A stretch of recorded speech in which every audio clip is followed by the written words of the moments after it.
Only WHAV does. Open mic! Every Monday night, the Open Mic Show brings interesting guests into your homes, presents your take on current events, and dabbles in little-known local history. I'm Tim Coco, your host, inviting you to join the chorus of community voices beginning at 6:30 Monday nights right here on WHAV. You may also watch this 50-year staple of democracy live at WHAV.tv and Haverhill Community Television, Channel 22. The Open Mic Show was brought to you by Northern Essex Community College, the Merrimack Valley Economic Development Council, and WHAV members. Remember, only local radio can bring you this talk opportunity, but only WHAV does. WAVE weather! I'm WHAV meteorologist Gary Best with WAVE weather. Occasional cloudiness and breezy, mild through the night. A low temperature is probably no lower than about 50. And then well up in the 50s for a while on Tuesday. Sun and clouds and breezy. Increasing clouds at night, back in the upper 30s. And rain developing Wednesday. Going to snow, though, during the afternoon. Temperatures falling back down through the 30s. Looks like several inches of wet snow Wednesday night, ending early Thanksgiving Day. I'm Gary Best. Your next WAVE weather in 30 minutes. WHAV Open Mic!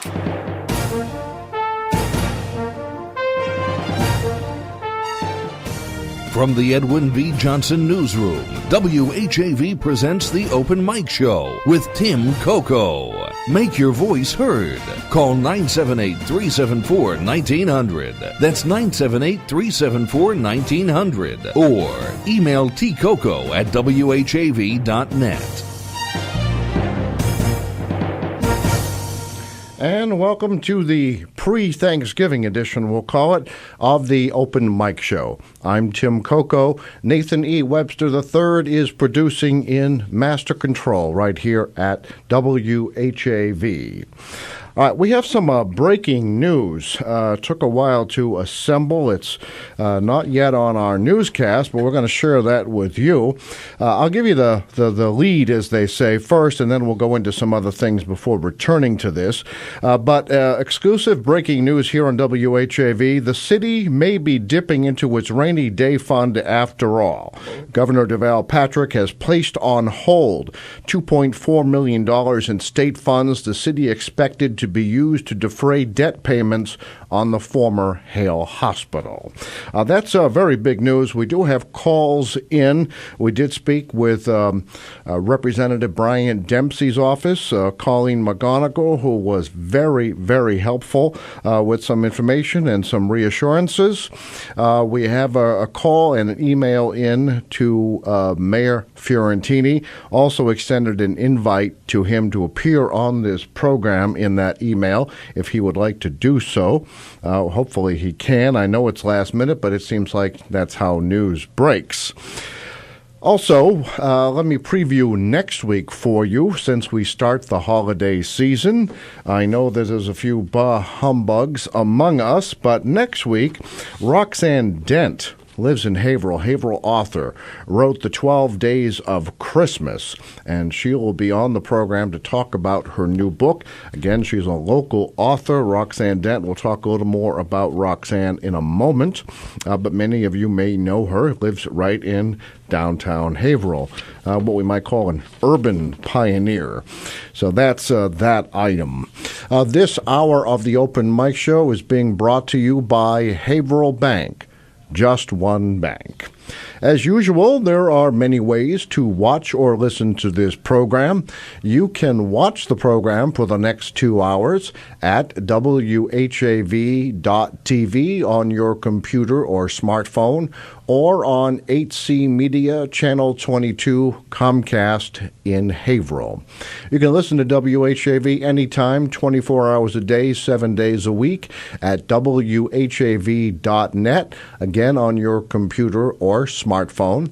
Also, you can listen on AM radio, 1640, the just about 100-year-old band that started radio as we know it.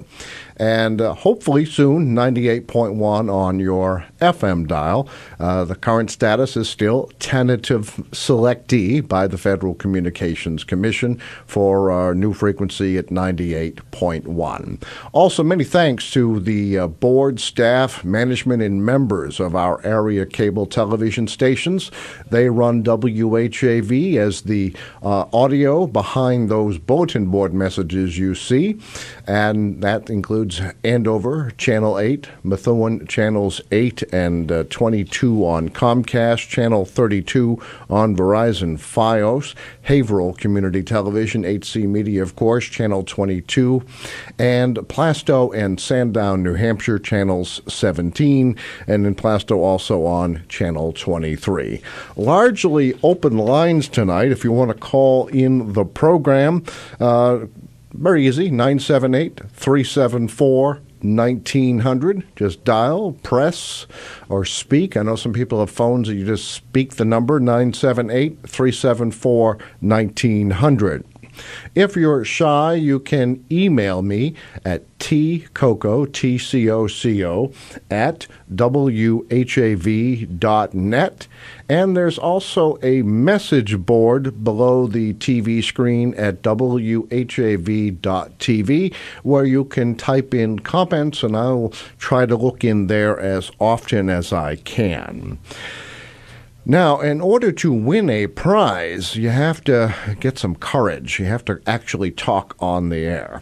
And we have a couple of prizes. One left over from last week came in at the last minute, but quite timely because it relates to yesterday's Santa Claus Parade, VFW Santa Parade, 50th annual. Last week we had Tom Sullivan and Roland Plord, I think. I'm sorry, memory is so difficult. It's just been a week. But anyway, we're on discussing Santa Parade. Maybe you went. But this trivia question from our good friends at Kimball Tavern Antiques at the corner of Salem and South Main Streets in Bradford. Here it goes. Before they started the Santa Parade in Haverhill, what was the activity for kids and adults at that time? Now, it's a two-part question, Kimball Tavern Antique. Sometimes they come up with questions that are so easy, the prize is gone in a minute. This one, they decided to make you work a little bit. The Christmas party was at two different places. It became so large it had to move. Name the two places that this Christmas event took place prior to the start of the Santa Parade 50 years ago. And a final question, it's a three-parter. Who played Santa Claus back then?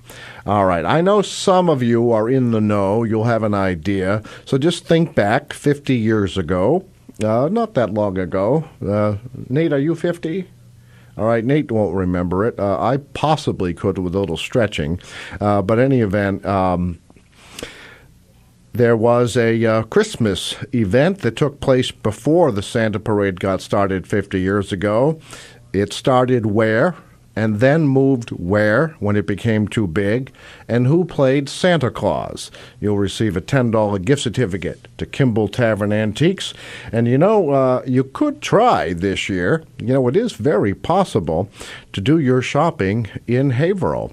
Don't get into those big lines and those inflated prices that they claim are on sale. You can go to Kimball Tavern Antiques, see if there's something there that you might like. A lot of people don't want anything new. I was just reading yesterday, I'm going to digress, I was looking at refrigerators and freezers, looking at a combination unit for my kitchen, and because the one I had burned out, only 9 years old. Now, to some people, 9 years seems like a lifetime, but for most of us, we remember when our mothers and grandmothers' refrigerators were hand-me-downs, and they were, 30, 40 years old. Well, 9 years these days. So I was looking at some brands, and read the reviews to see what other people thought, and people were telling me that maybe I'll be fair and leave out the names of the brands. Maybe I won't. We'll see. But these things last 2 years. One person complained it doesn't even keep the food cold. what is a person to do? It's not the appliance dealer's fault. It's all this manufacturing that now takes place outside this country. I'm sure that Greg Foucault could give you some better recommendations on what will last, and at least he'll take care of you. But that's a possibility. But in any event, you could shop entirely in Haverhill. There are some stores downtown. There's even new places like Lakeview Kitchen in Bradford. And maybe you guys have some ideas, too, and I want to hear your thoughts. How can we keep our shopping in Haverhill this year? If you're in Methuen, we'll let you include downtown Methuen. Let's rephrase the question. How can we limit our shopping to the cities where we live and not have to cross into another community? Now, how can we keep shopping where we live? It's good for the local economy, and you might even save a few dollars and save on some gas if you don't have to travel. So consider Kimball Tavern Antiques. Again, $10 gift certificate for the ones who can answer that original trivia question. We'll get back to it. And, of course, we're taking December. Actually, this is the last week, isn't it? So we're actually going to be awarding the December birthday or anniversary cake tonight. So you have only until 8:15 or so to wish someone a happy birthday if that birthday is in December, or a couple a happy anniversary if that anniversary is in December. We'll take names until 8:15. Nothing could be easier. Just call the Open Mic Show, talk to me, wish Darlene and Mark a happy anniversary, or Jim Bob a happy birthday, making up these names in case anyone has a Jim Bob in their house. And they'll put the name in the hat, and we'll draw the winner at 8:15 tonight. And you could win a free 7-inch cake from Albie D's Italian Bakery in Bradford, 140 South Main Street. I think one of the better gifts you could give this year actually is our sweets. Under the, or in the stocking. Maybe you put it under the tree if you have a dog or cat. It might not be around much longer, but, some locally fresh-baked sweets, something to munch on while you're opening other gifts. So consider Albie D's Italian Bakery in Bradford, 140 South Main Street. Winners of the contest receive a free 7-inch cake, choice of vanilla or chocolate, comes with sugar frosting. And, of course, while you're there picking up your free cake, you'll get a letter from WHAV to bring with you. While you're there, you might want to check out their pizza, cookies, mini pastries, breads, all kinds of things, pies, desserts, and sweetbreads. Really, we are indebted to Albie D's second-generation Italian bakery for providing these birthday and anniversary cakes. Okay. I got a couple of minutes before we take our first break, and I think it's a mass moment this day in Massachusetts history at that time. But here's the breaking news. If you've already been to WHAV.net, you can read it in full there. This story came in a roundabout way. I don't know if it was a slip of the tongue on Mayor Fiorentini's part or what, but Mayor Fiorentini was on a radio program in Lowell over the weekend and made a kind of it seemed like an off-the-cuff comment that I'm mad at Deval Patrick for taking away our earmark for the Hale Hospital. And, of course, Dana Esmo, who actually our WHAV news director, who once worked for the Lowell radio station, thought, did we lose it all? How much did we lose? What happened? So, of course, some digging, some calls into the governor's office, some calls to local officials. This is what we know. The city may be dipping into its rainy day fund after all. Governor Deval Patrick has placed on hold $2.4 million in state funds the city expected to be used to defray debt payments on the former city-owned Hale Hospital. Now, this is interesting because last week, city councilors Bob Scatamaccia and Michael McGonigal expressed reservations over using $600,000 in unused abatement money to reduce property taxes. Now, if you've been listening to WHAV News, or maybe you went to the meeting last week, but last Tuesday, Haverhill City Council somewhat compromised tax plan. Rates were going to go up on homeowners about $243 a month. I take that back. On average, a year, rates would go up. That would bring the tax bills to about $4,400 for the average homeowner. Business would pay about $500 less. So Mayor Fiorentini had proposed taking this money that the city had set aside to pay a tax abatement in case one of you thought your home was overvalued, and the city assessors agreed. So the abatement board agreed. But this money is no longer needed, $600,000 plus. So the mayor proposed using it to reduce taxation this year. So take it off the top. No budget cuts per se, just no need to raise an additional $600,000. Councilor Scatamaccia and McGonigal expressed reservations over using that money because there always seems to be a rainy day around here.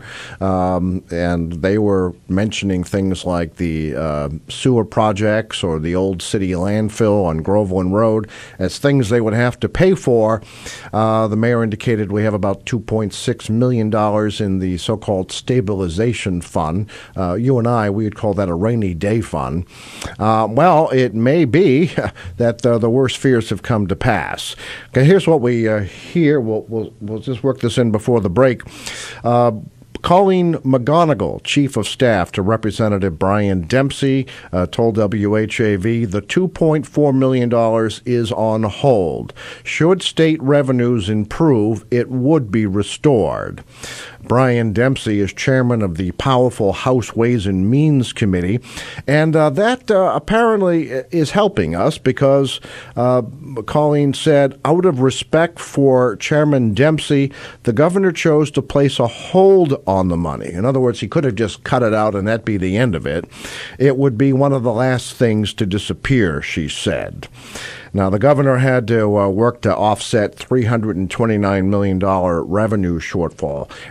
State taxes may actually go down, and some don't pay them anyway, so the state's facing a shortfall. Most budget cuts require legislative approval, particularly local aid.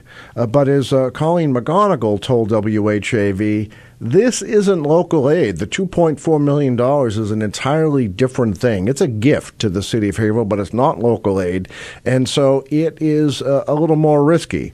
Let's talk more about that after we take this break. But, get your fingers on your dials. It's just a minute away. Let me know what you think between the votes of tax classification last week and this potential loss of $2.4 million this week and the impact it might have on your family. 978-374-1900. We'll be right back. Open mic! Tim Coco and the Open Mic will be right back. Get in on the action. Call 978-374-1900 or email tcoco@whav.net. If you are enjoying this program, please consider making a donation right now. Your donations to not-for-profit WHAV help keep these vital community services on the air. Donate online at www.whav.net. Stay informed each day with local news, coupled with Pacifica's worldwide coverage. Only local radio can bring you local news, but only WHAV does. Catch the wave!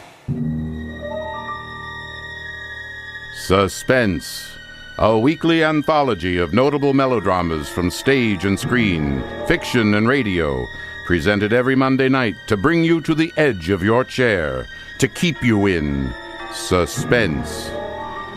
Listen to the new suspense with a company of Hollywood actors and surprising guest stars. Monday nights at 10 with encore performances at 1 a.m. right here on WHAV. Remember, only local radio can bring you this feature opportunity, but only WHAV does.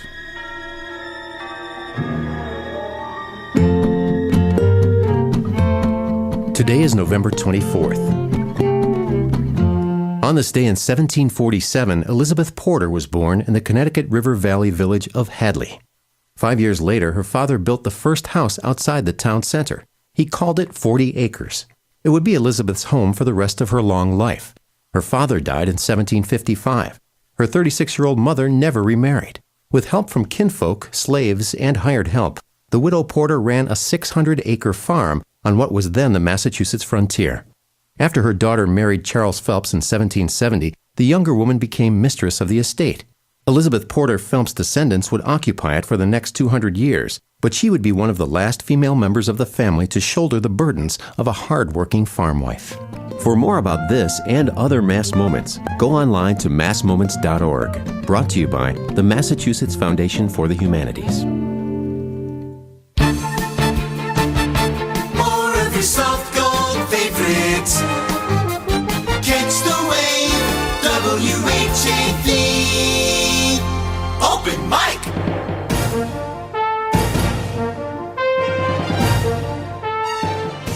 From the Edwin V. Johnson Newsroom, WHAV presents the Open Mic Show with Tim Coco. Make your voice heard. Call 978-374-1900. That's 978-374-1900. Or email tcoco@whav.net. Welcome back to the Open Mic Show, a 50-year staple of democracy in the Merrimack Valley. This hour of the Open Mic Show being brought to you by Haverhill Bank, just one bank. Now, Haverhill Bank apparently had the sponsored and worked on the float that featured Santa Claus yesterday at the Santa Parade. Nate Webster, WHAV Open Mic Show producer, sports writer, this, that, and the other thing, and now Santa photographer, has taken some things. We'll look at some of those in just a second. Let's wrap up this big news item. If you're just joining us, it looks like the $2.4 million the city had expected to receive to help pay down the former city-owned hospital debt. It's less secure, let's put it that way.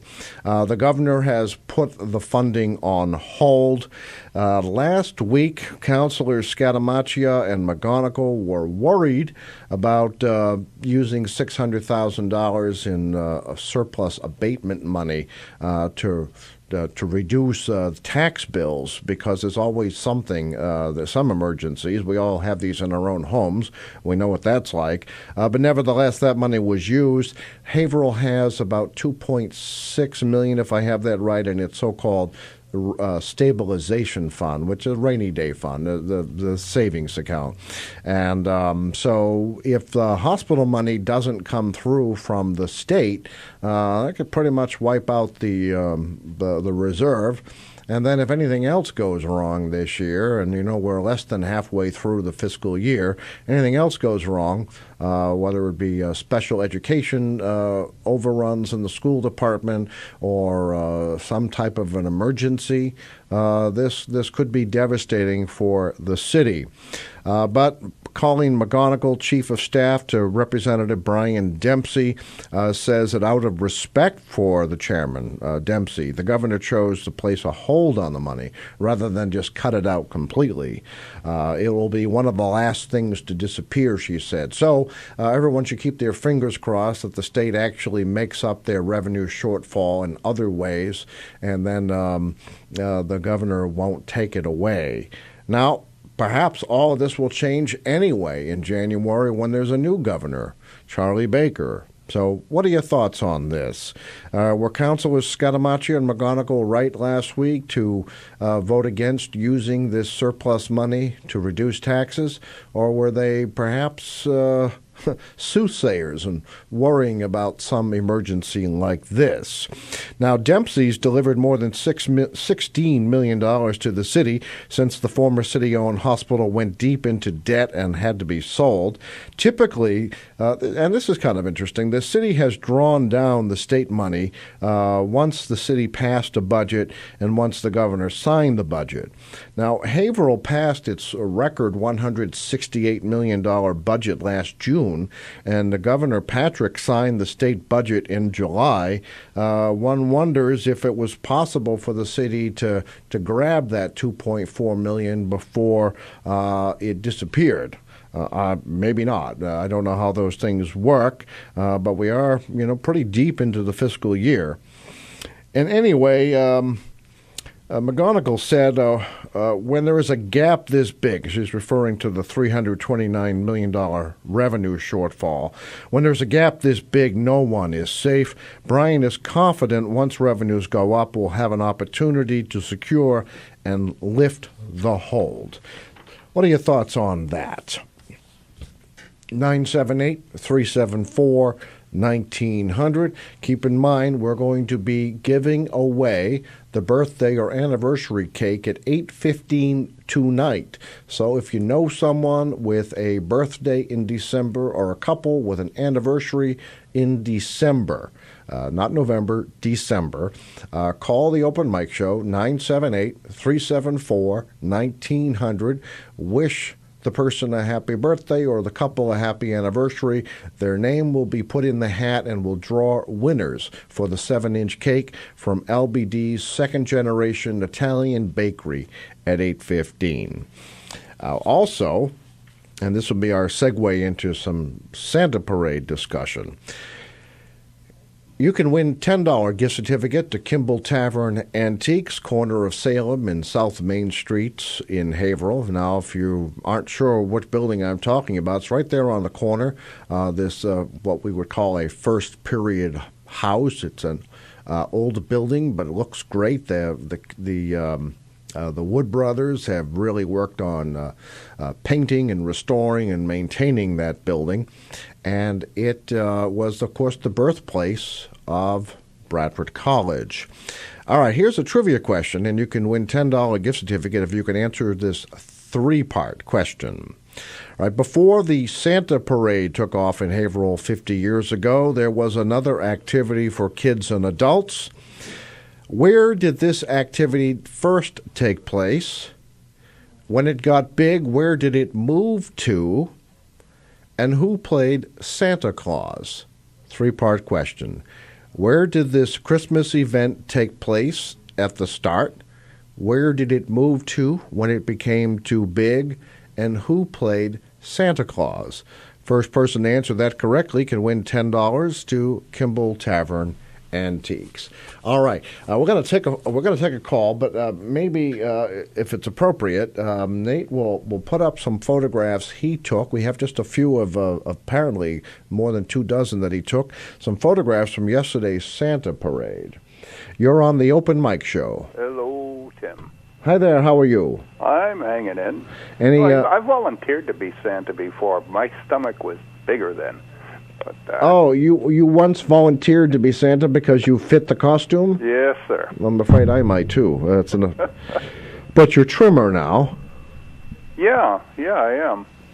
Any word on? And if you don't want to talk about this, that's fine. Any word on that robbery at your home? No word yet. I mean, I have a message to the detective, and I figure I'll give him till say tomorrow, and I'll call him for an update. But.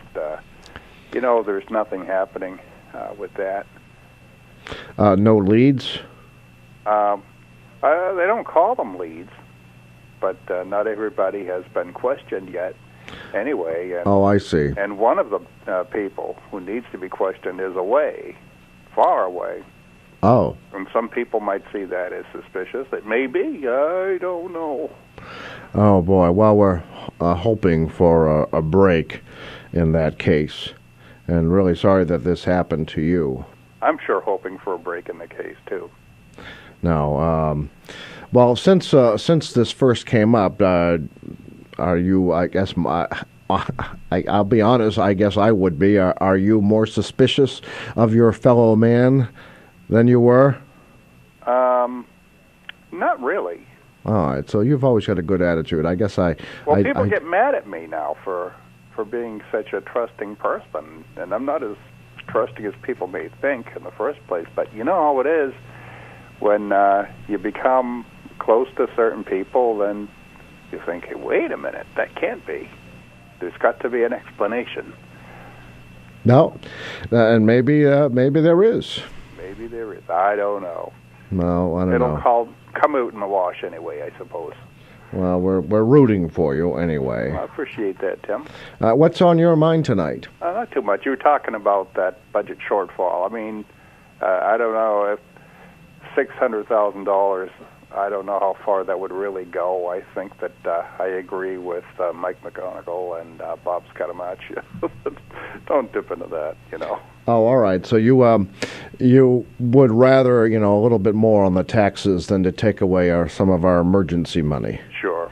Now, this technically... they do come up, you know. Well, as apparently, in this case, this is WHAV news director Dan Esmo broke this news. We confirmed it this afternoon, and it's just... it's ironic is what it is, because last week there was worry as well. What if we have to do something with the landfill? What if we have an emergency? What if there's a local aid cut? Yep. And...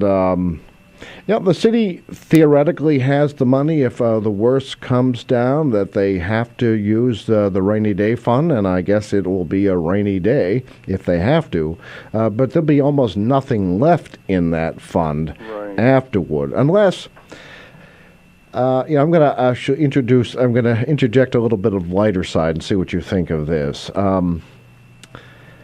Over the years, when I was a reporter on the regular daily beat, I found it amazing that no matter what happened, whatever the emergency was, and we just saw this a few years ago with Haverhill High School, the voters turned down the override, but somehow there was a way to build something.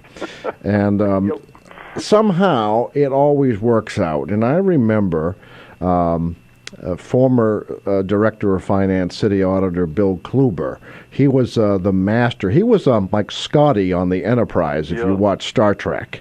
It can't be done, and all of a sudden, I remember he found, I don't know, I don't remember the amount, a couple $100,000 that we needed desperately, and he found it unused in an account called parking deck lighting. So, who knows as we go through some of these old accounts, and I don't know if they were planning to replace the lights or the electric bill hadn't been as high as they thought it was. I don't know what parking deck lighting was. And this time they found the $600,000 that's in abatement accounts for certain tax years, and the time has run out for someone to request an abatement for those years, so that money is available. So, well, there are a lot of pockets that we aren't necessarily aware of. I know I'm not. No, like I said, I never would have thought to look in parking deck lighting for a couple $100,000. So, and it may be things like that. I don't know. I'm hoping one of our city councilors will call, or the mayor's been invited to call. And, right now it is a worst-case scenario. The governor was respectful to Brian Dempsey by saying, listen, we're not going to make it an outright cut. If I have to cut it, it's gone. But for now, we'll just put it on hold. Yeah. The question remains whether or not the city could have gotten the money sooner, or maybe that'd be worse. Maybe I don't know. But, when will we know for sure, though? Well, the fiscal year runs until, the end of June. 30th, yeah. I would hope that the state has a good idea what they need to do. Colleen McGonigal told me that one of the things that'll happen is that the various state department heads will be she didn't use the word interrogated, but I do. And they'll be asked, okay, you really need that thing this year, that super duper, whatever. Do you really need it? Can you put it off till next year? Or do you need to buy that expensive one? And, they might be able to find the money in the existing budgets. So that happens next. I guess anything is possible, and they're on the inside, so they know more than we do, I guess. Yeah, maybe they have a parking deck lighting account there, too. Maybe so. All right. So have you been able to get out? Did you go to Santa Parade? No, I didn't go to that. That's on the other side of town. I hate crowds. I hate the cold. Oh, okay. And it was cold then. I remember when I was a kid standing in front of the Woolworths, the corner door there. Yes. Right at the lights, and I remember seeing people moving around. They were so cold. They reminded me of the horses in the parade, Oh, really? Well, when they come to parade rest and you see them they don't stand still. They move around all the time, and so were the people. It's funny. Just before broadcast today, I looked at the temperature, 62 degrees. Yeah. If we could only time shift these things. It's supposed to be tomorrow, too, and then the cold hits. I could say something that's not politically correct about global warming, but right now I'm enjoying, at least today I enjoyed the nice temperatures in November.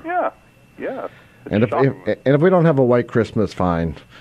Well, I don't really care. I liked those when I was a kid, but, my sliding days are over. Oh, you don't want to build a snowman? No. Maybe we'll send Nate over to make one. All right. Well, anyway. They do in California, they don't. What's that? No, I just wondered. Oh, yeah, they. Yeah, I don't know. Well, isn't California like the inventor of the aluminum Christmas tree? I mean, what do they know anyway? What do they tell their grandkids about walking 10 miles to school in the blinding snow? Well, I don't know. We could probably come up with some fun answers to that now, couldn't we? I guess so. That'll be a challenge. I'm stumped when it comes to trying to think of those answers that Woody called in.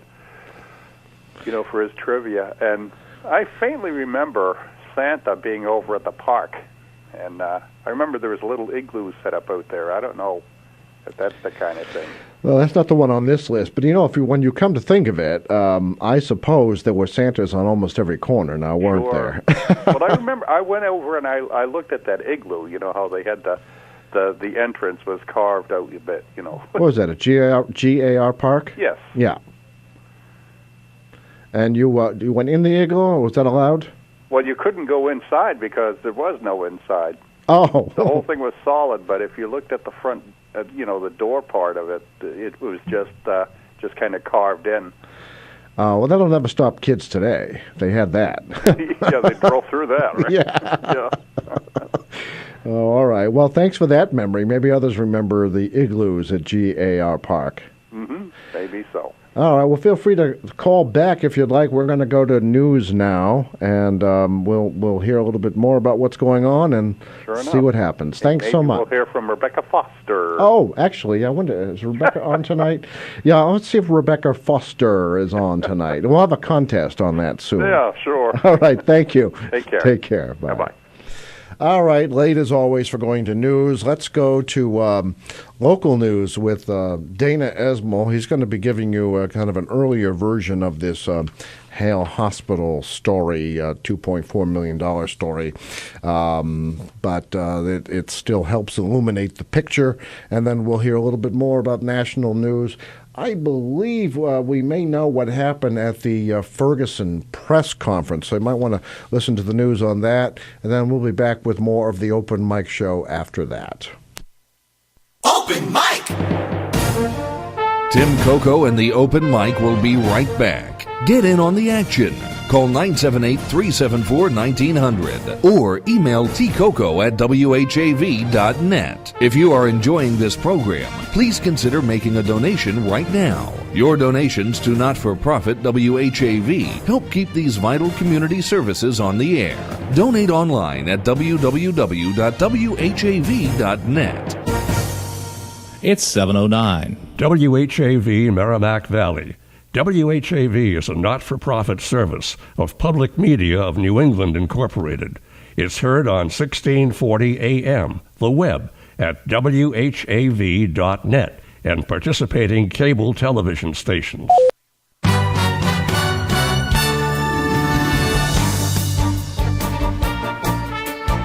Here's what's happening in local news.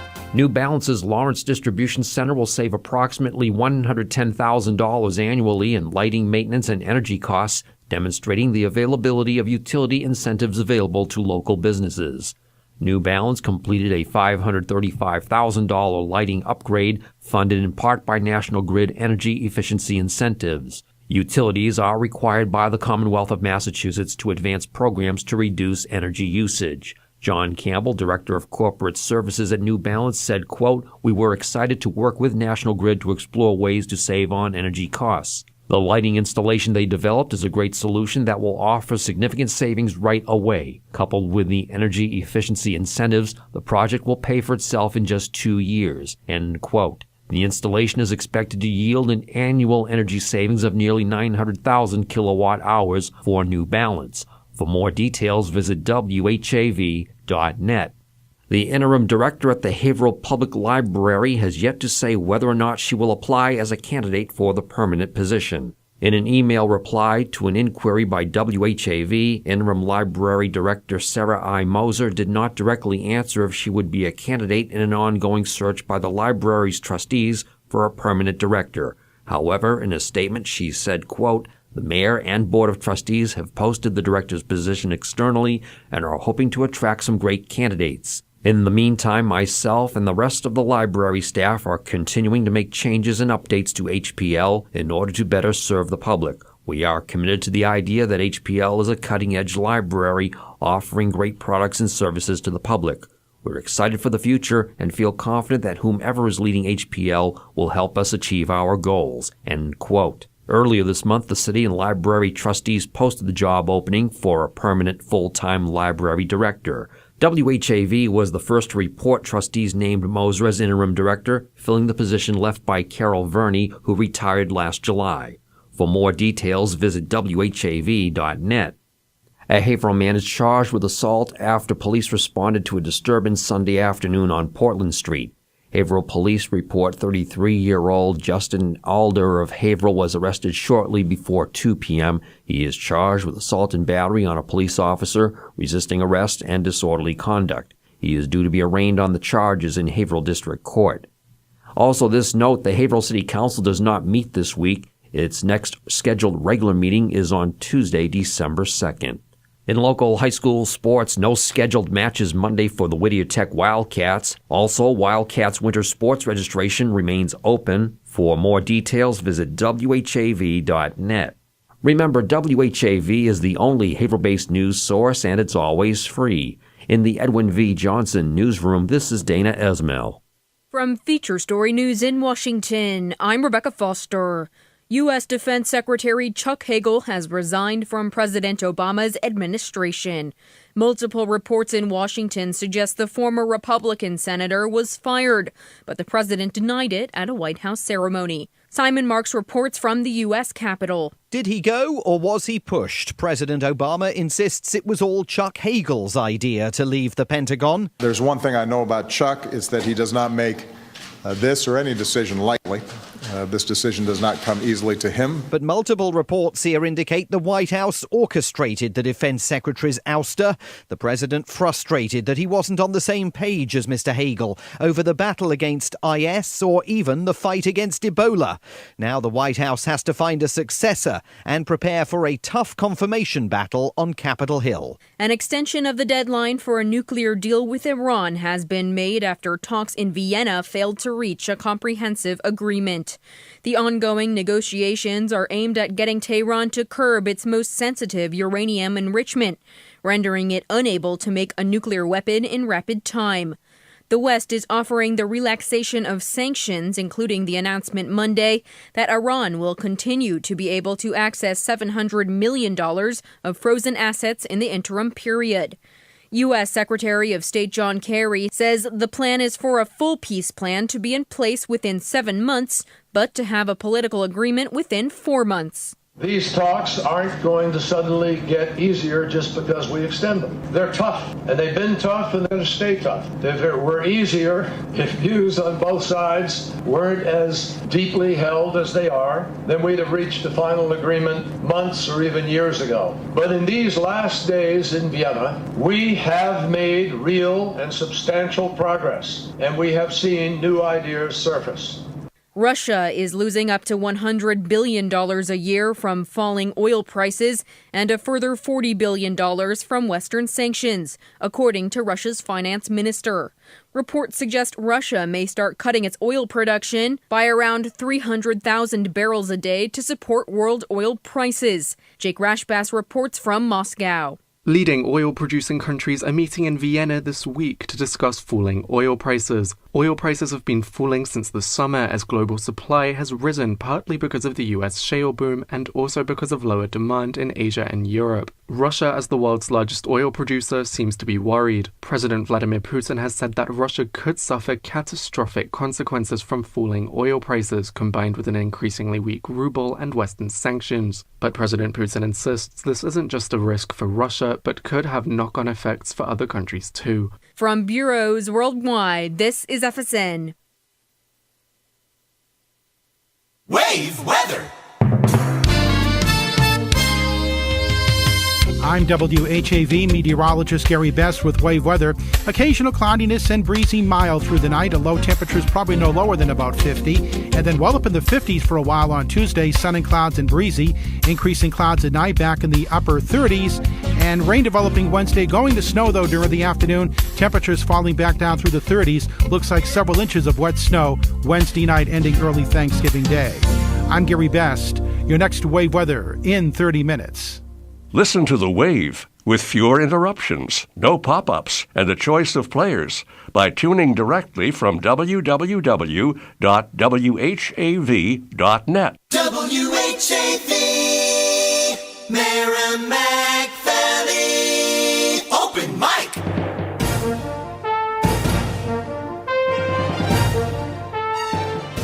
From the Edwin B. Johnson Newsroom, WHAV presents the Open Mic Show with Tim Coco. Make your voice heard. Call 978-374-1900. That's 978-374-1900. Or email tcoco@whav.net. Welcome back to the Open Mic Show. I'm Tim Coco, your host. In Master Control is Nathan E. Webster, the third producer. Also, during the program, you're going to see some great photography by Mr. Webster from the Santa Parade. Apparently, I have only a few here of the many he took. And if there's a time, if I can ever get this headphone to stay in place, if there's time, we can get Nate's take on Santa. Was Santa fat enough, I wonder? All right, but we'll let Nate think about that. Give him some time. All right. You have about an hour, just a little less, to call in December birthdays and anniversaries. And now this is the day we give away the cake. All right, our friends at LBD's Second Generation Italian Bakery, 140 South Main Street in Bradford, are going to provide the winner with a 7-inch cake, choice of chocolate or vanilla. This, nothing could be easier. Call the Open Mic Show, 978-374-1900. You wish someone a happy birthday. It could even be you, if you have a December birthday, or a neighbor, a loved one. You know, I don't know. I don't know if we allow pets in this, but maybe. Maybe not. But wish someone a happy birthday or a happy anniversary. Name will go into the hat. Maybe Nate will give us a sneak preview. How many are in the hat now? Nate's going to look into that so you know what your odds are. But I think your odds are pretty good. Didn't seem to be too many birthdays and anniversaries in December. But call one in, and you could win a free 7-inch cake from LBD's Second Generation Italian Bakery. There's only 4 in the hat now, so your odds are very good. Be the next one in this 20% there. I mean, your odds are great of winning. So call in a birthday wish or a happy anniversary wish, and then we'll do that drawing in less than 1 hour from now. And if you're thinking that you have to, put your hands over your head and stand on one foot, nothing like that. We read the name, and then that person will receive a letter in the mail. All they have to do is then call LBD's Second Generation Italian Bakery. The phone number's right in the letter. Order their cake. It'll be baked fresh for them, vanilla or chocolate. And then when they go to pick up the cake, simply present the letter. It's like your payment. Present the letter, and it's very easy. So call in, and that may be someone calling in a birthday and anniversary cake now. And of course, our good friends at Kimball Tavern Antiques, corner of Salem and South Main Streets, have a pretty holiday-worthy trivia question. You could win a $10 gift certificate. Here it is. Bear with me. Before they started the Santa Parade, the VFW Santa Parade, before they started that, there was another popular activity. It took place first, name the location, and then it got too big and had to move to, name the location. So that's 1 and 2. And then who played Santa Claus? That's the third part of this question. Be the first to answer correctly those 3. Where the Christmas event took place, where it moved to, and who played Santa Claus. And you could win a $10 gift certificate to Kimball Tavern Antiques. This hour of the Open Mic Show is being brought to you by Haverhill Bank. Just one bank. You're on the Open Mic Show. Good evening. Good evening. How are you? Good evening, Jerry. How are you? Good. Ho, ho, ho. Hey, Merry Christmas. Merry Christmas. Now, actually, you sound the part. Well, I did. I played it a few times. Oh, you did? Not only did I have the voice, but I had the belly, too. The voice and the belly. Okay. And the belly, yeah. Yeah, at the office party and things like that. So you played Santa at the office party. Yeah, This back when DEQE was this. We were first DEQE. You got a good memory. Then they became DEP. Yeah, Department of Environmental Quality Engineering never really rolled off the tongue, did it? No, that was something that was dreamed up by one of the commissioners. All right. Yeah. But at least it was. It never did. At least it was different. But right now, people mistake DEP for the EPA, and so I'm sure that they call EPA thinking that they're going to get DEP, or vice versa. No, there was no mistaking it before. Yeah. All right.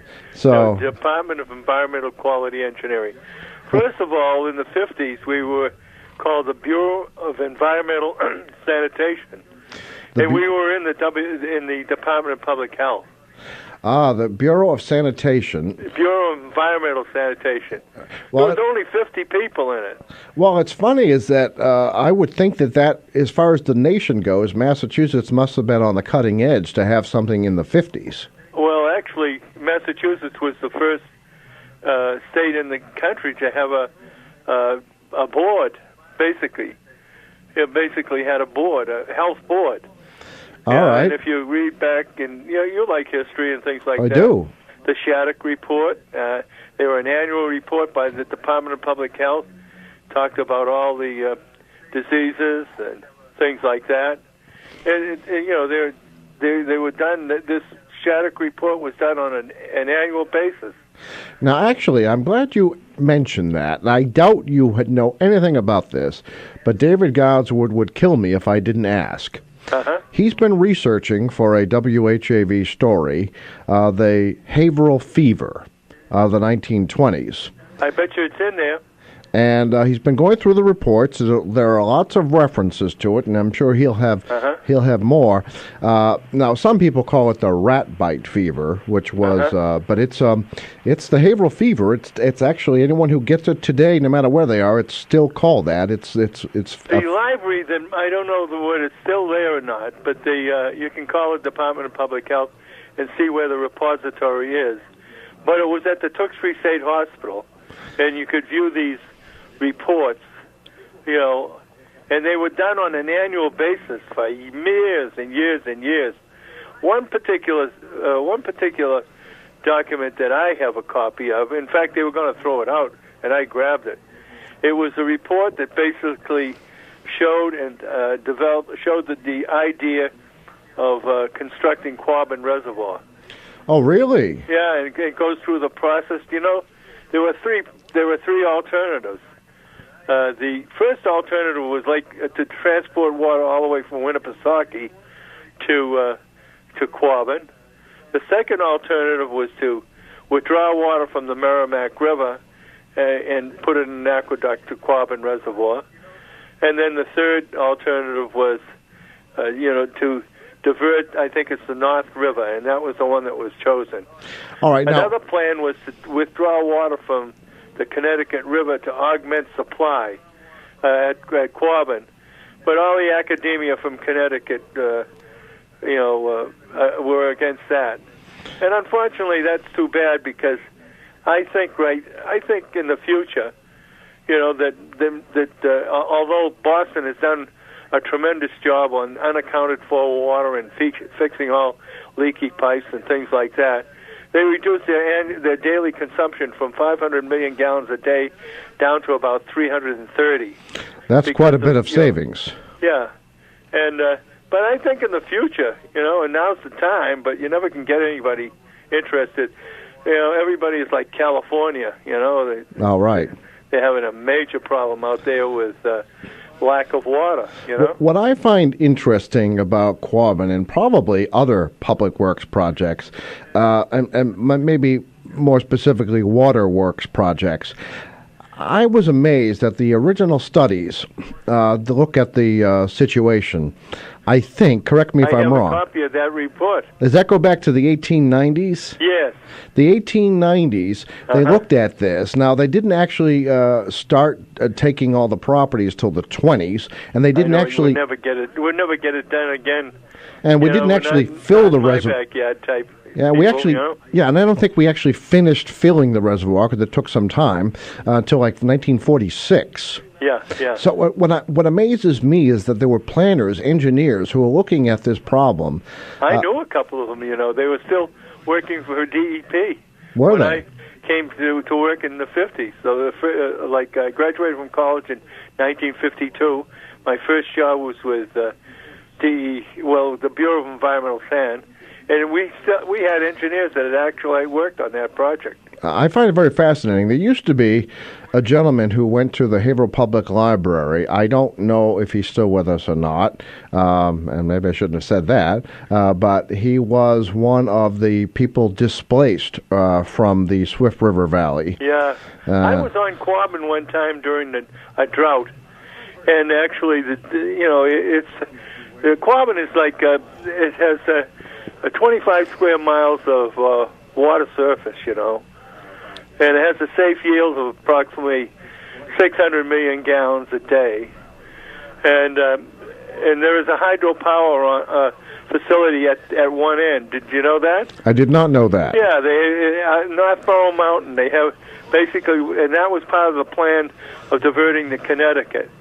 Basically, what happened was they raised the elevation on the hydro pond to get the to divert the spring freshet. Right. In other words, the springtime water's just going to the ocean anyway, so you retrieve it and put it into storage. Well, anyway, the Northborough plant right now, it's a plant where during the nighttime when the electric rates, the cost of electricity is low, they pump water up from the Connecticut up to the this pond or lagoon or storage facility on North Morrow Mountain. Okay. And then during the morning, in noontime, they allow that water to go right down through the hydro plant and generate electricity. Oh, interesting. Okay. Yeah. So it takes advantage. But originally, the plan was raise the elevation of that pond up there or reservoir and divert it down the backside of Quabbin, the backside of the North Royal Mountain, to Quabbin to augment the supply during, it was an amazing idea, amazing project, but the academia in Connecticut refused to allow it. Wow. I just find that... Another reservoir was planned, the 40B reservoir on the Ipswich River, but that never went anyplace either. In all these cases, in the 40B one, all the land had been acquired and everything. Oh, and the really? plans for the water treatment plant had been approved. And in case any of our listeners don't know what we're talking about, four towns were taken off the map. Exactly. Yep. We dammed up a valley, and it could be the Merrimack Valley. We dammed up a valley and flooded what was the bulk of 4 towns. Exactly. And the hills of those towns are now islands in the Quabbin Reservoir. Yeah, that's right. It takes 3 years for water coming into the upper Quabbin Reservoir to go out the outlet at Quabbin, and then it goes to treatment. They're treating the water. They resisted treating the water for so many years. The MDC, Oh, okay. And it serves the water supply for 35 cities and towns. And the rule there was, if your community, if the community could be seen, the Golden Dome could be seen, from your community, you are automatically allowed to tie in. Okay, so people put up big ladders and towers. But anyway, and of course, the project that everyone thought at the time would obviate the need for the new reservoir was the Wachusett Reservoir, which was That's also... right, and the Wachusett is strictly a storage facility now. And that was a major undertaking then. That took parts of, was it Boylston? Almost all of Boylston disappeared? Yes. Yeah, so... But the big one that everybody knows about and reads about in water history is Quabbin, and the watershed is... I'm sorry, I said surface water. No, it's the watershed of Quabbin. It's 25 square miles. And it takes 3 years for water coming in the upper end to go out the lower end. I wanted to talk a little about the budget, though, Tim. Oh, actually, I'll tell you what. Basically, what happens, because I testify before Ways and Means on many occasions on DEQE's budget. Right. Basically, what happens is you go up with your budget, and you meet the Ways and Means, and they were nice guys, But what happens is before that, usually what happens with departments, they make a major move to spend every dime that they have before they go up up for the new budget. In other words, if there's money in any accounts, they divert all that money into some account that any money that can't be carried over is spent. Right. Really, And that's their justification, I'm assuming. Exactly, and they do. They spend it all because they want to go up there showing a need, and they go to the Ways and Means, and they testify on what the needs are and why they're needed and things like that. So, as you say, people, the governor can, if he wishes, veto that budget and say and produce cuts like Dukakis did when he first came in. Remember? Oh yeah, he made some severe cuts, 10, 15%. People haven't forgotten about the cuts of 1975, have they? Yeah, that's right. No. But anyway, so I'm as you say too. Somewhere, someplace, they'll find money to fund this shortfall in Haverhill. I'm sure there is. The other thing is, you might maybe Deval Patrick is using this as a wedge to get the gas tax passed. Oh, you know what? I guess we shouldn't put that past any politician, right? No, because he's been saying that he wants this gas tax passed, and with an awful lot of opposition. You know. Yeah, with the CPI increases. Yeah. All I know is the last time that Massachusetts got $540 million for the stimulus plan, the guy's name was Simons. It was in charge of, doling out the money, and was supposed to be, it sounded wonderful. Shovel-ready projects were going to be funded. Yeah, I bet you there wasn't 5 in the whole state. Yeah, I worried about those things. Yeah, and the problem with getting federal funds, Tim, is that, by the time it gets down through and everybody in state government gets their piece of the action, a lot of it doesn't go to jobs and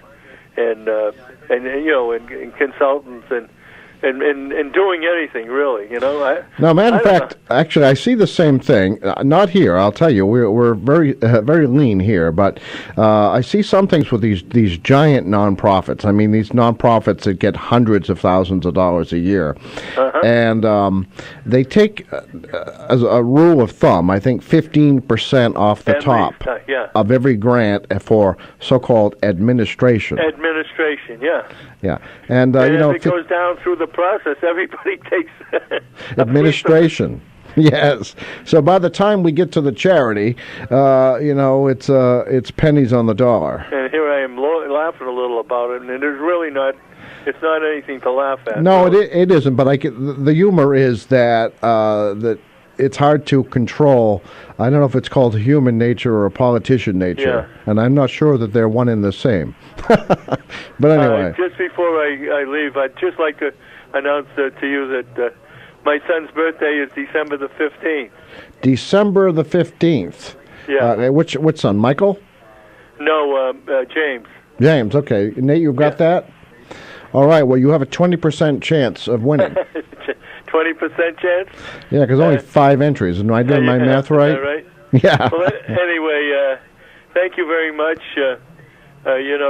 Keep up what you're doing. You're doing a wonderful job, and well, I appreciate that. And the subjects are good. And we couldn't do it without you. You bring all this nice history in. Callers, you have some great callers. Well, I'm sure they appreciate that. I know I do. I knew more about history of Haverhill, but that's okay. We're not ruling out Methuen. We have lots of listeners in Methuen, so anytime. I'm learning Haverhill history just by listening to your program. Yeah, and you can I know that it's a shoe city, but I knew that anyway. Because of the contamination issues with that's right. With the use of chrome for chrome tanning. It left an awful lot of chromium around. Yeah, maybe we'll have you on some night to talk about some of the stone walls of Methuen or some other facts. Oh, the stone walls that were built by the artisans from Italy. They imported those guys to come from Italy and build those walls. See, and this is still standing and in pretty good shape. Yeah, we'll have to talk more about that, too, because we have lots of listeners in Methuen. And some could argue, I think David Gowswood would argue, that Haverhill, Methuen, Salem, all of these places were all one big town in the early days. He might be right. I know portions of Methuen and the Great Wall goes all the way from the presentation of Mary Academy all the way up, all the way around and up in Salem, Yeah, so these were all parts. The king drew one line after the colonists had already established it. So, actually, that's a good topic for another time, too. Yes, and you could have him on. He'd be, I'd love to listen to him. He's a learned man. All right, well, then we'll have a lot of fun with that, too. Yeah, all right, well, thank you. Much. Thank you very much. Have a great Thanksgiving. You too. Bye-bye. Take care. Bye. All right. Well, we cut one break out. We're going to go to local weather, where listen carefully to the weather. I think Gary Best is on tonight, and it looks like these nice temperatures aren't going to last. So pay attention to the weather. We'll be back with more of the Open Mic Show after that. Open Mic. Tim Coco and the Open Mic will be right back. Get in on the action. Call 978-374-1900 or email tcoco@whav.net. If you are enjoying this program, please consider making a donation right now. Your donations to not-for-profit WHAV help keep these vital community services on the air. Donate online at www.whav.net.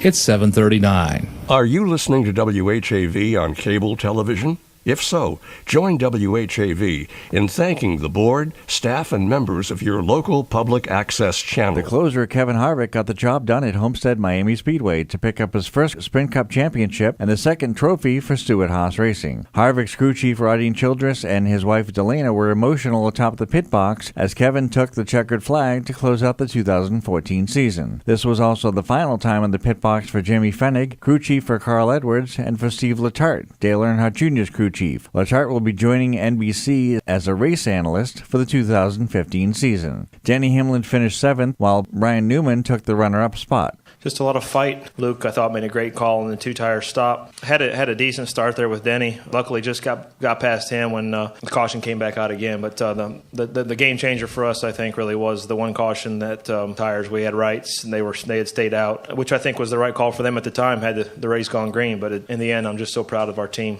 We came back for the entire season to make our best finish, our last finish. It's some motivation, some momentum for the off season to get started for Daytona, and just look forward to the opportunities for next year. The 22 car of Joey Logano was not so fortunate, though. He drops down to 29th place from 4th after his car falls on the jack on the left side. Logano would finish 16th. For the final Reese recap of the season, I'm Nate Webster for WHAV Sports. Catch the wave! Those political sound bites you hear on the news are, at best, incomplete and could be misleading or even outright lies. This is David Pakman. Take time to delve into the truth by listening to The David Pakman Show, Tuesday through Friday nights at 8 on WHAV. Lack of logic and reason are exposed on The David Pakman Show as newsmakers collapse under cross-examination. Remember, only local radio can bring you this talk opportunity, but only WHAV does. Wave weather!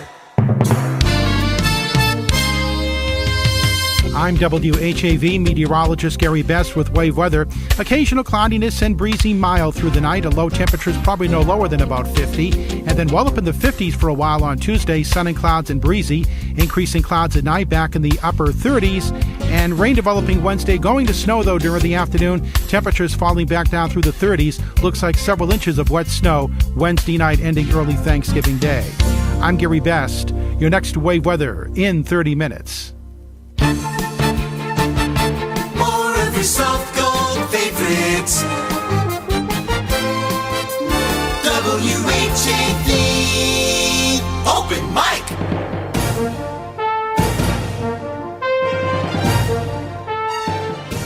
From the Edwin V. Johnson Newsroom, WHAV presents the Open Mic Show with Tim Coco. Make your voice heard.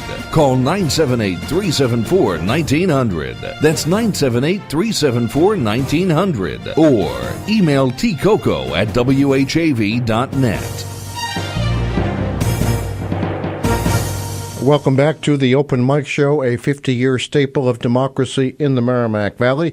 This hour of the Open Mic Show being brought to you by the Merrimack Valley Economic Development Council. Smart companies, choose the Merrimack Valley. Looks like we have another cake entry on the phone. Let's go to the phones. You are on the Open Mic. Hi, how you doing? Good, how are you? Good. I have a birthday, December 4th. December 4th, okay. And his name is Johnny. Is Johnny's birthday? Yes. How old is Johnny? I don't know his age. I mean, is he like... I think he's in the 68. Oh, okay. So Johnny is not like 8 years old. No. All right. So we can still use these playful names for older people. So Johnny's birthday is next week. Yeah. All right. So we'll put Johnny's name in the hat. Nate has all the information. Is that right? Yes. All right. And then what are you doing for Thanksgiving? I'm going over to my mother's house for Thanksgiving. Me and my boyfriend. Is it a long travel or close by? No, it's in Groveland. Okay, so going to Groveland. And did you go to Santa Parade this weekend? No, I didn't go to the Santa Parade. All right. I just stayed home. All right, that's comfortable. I understand. All right, so you're going. Do you have any special dishes you like on Thanksgiving? No, just the turkey and the stuffing. Oh, all right. I was gonna. I forgot to ask this early to see if people had favorite recipes. I don't know my favorite recipe. All right. Well, if Johnny wins the cake in about a half hour, maybe he'll share some with you, right? Oh yeah, sure. Okay. Have a nice Thanksgiving. All right, you too. Thank you very much. Take care. Bye. Bye.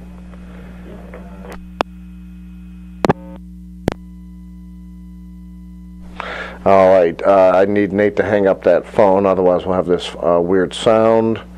All right. Better? Okay. All right, another birthday entry in.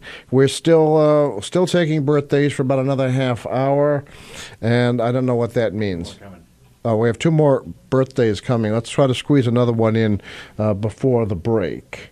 All right, let's see what's happening. All the lines are lit up here. Okay. I don't see it. Is this on my phone or your phone? All right, while we're waiting for that call, we still have a $10 gift certificate to Kimball Tavern Antiques. Be the first to answer this question, and you could win that gift certificate. Okay, it's a three-part question. Before the Santa Parade, the VFW Santa Parade in Haverhill got started 50 years ago, there was another annual holiday event. It began at what location? And when it got too big, it moved where? And who played Santa Claus? Three-part question. You could win a $10 gift certificate from our friends at Kimball Tavern Antiques, corner of Salem and South Main Streets. All right, let's go to the phones. You're on the Open Mic Show. Hey, how are you? Very good. Well, just talking about your family. Want to answer that? All right. How am I doing with spelling out how to answer this? That's good. You got it right on. You're good. I just got a couple birthdays. My grandson Kyle Wood will be, let's see, Sweet 16 on December 17th. All right, Kyle on December 17th. And I got my sister Cindy Tierney, Wood Tierney, on December 9th. She'll be 59. Oh, well, she's probably not happy with you saying that. Well, that's too bad. But anyway, boy, Jerry, he's a wealth of knowledge, huh? Oh, I love hearing these stories, and I love to hear. I remember hearing about the Corbin. I've been out there once. So I was driving truck, and I went up to one of the hospitals out there. That's quite a place out there. No, actually, I would love to know more about this document he has from the 1890s. Yeah, because they were. I don't know. Brian said it was cold out yesterday. I think I know Brian. But it was actually warm, if you ask Nate. I think it was like 60 degrees, almost 60 yesterday. Well, it was certainly warm today. I know it was 62 at one point. Well, the parade, it was mobbed, and it was beautiful. You didn't need a jacket.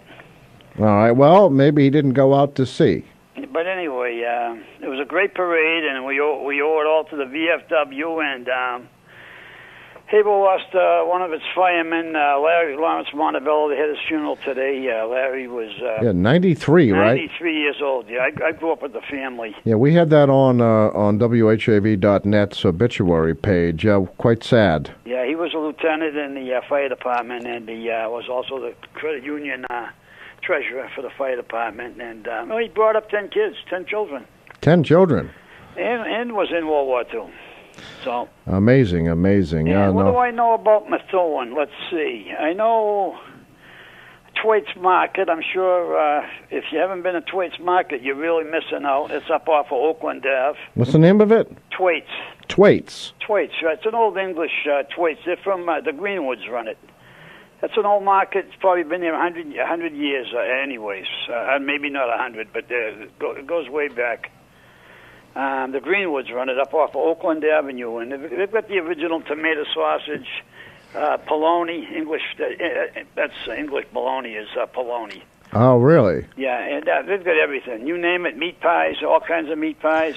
All right, so you're making recommendations for the holidays. Well, Jerry probably I know a little bit about Methuen, and I know the Rangers were founded in Methuen, one of the special forces.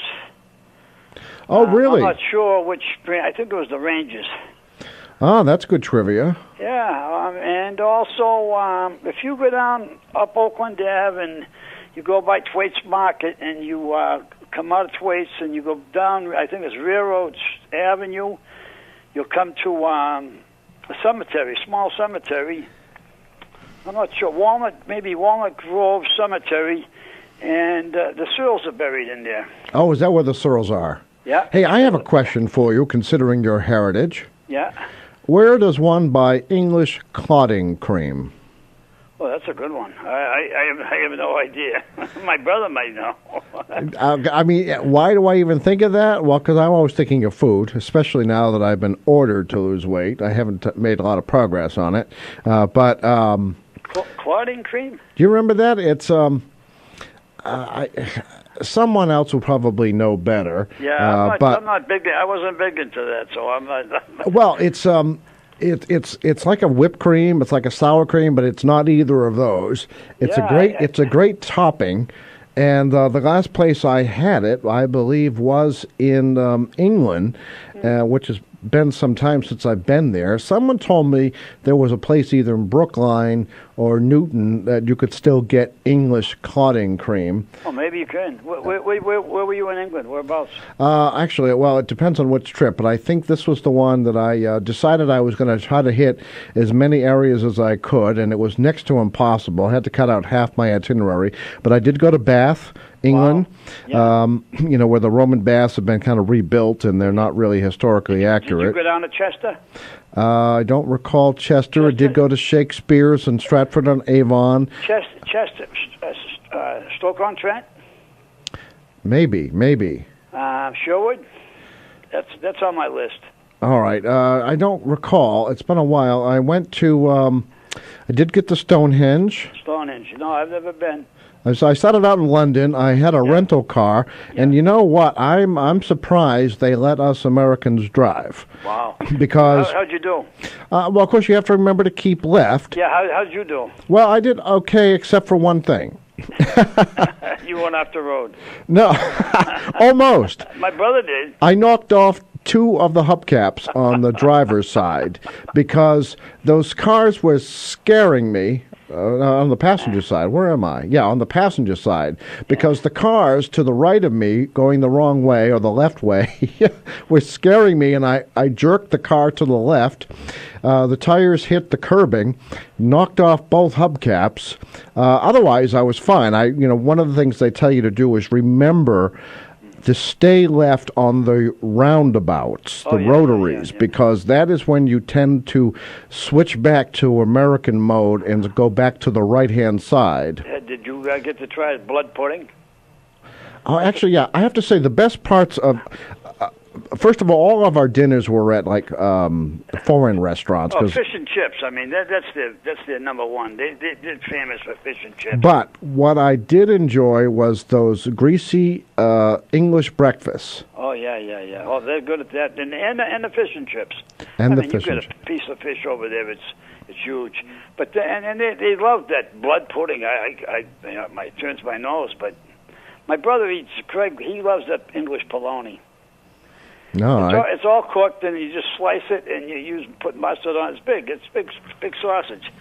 But Bath, I've never been to Bath, but if Chester is like, you swear if you were in Chester, you'd swear you're in Italy.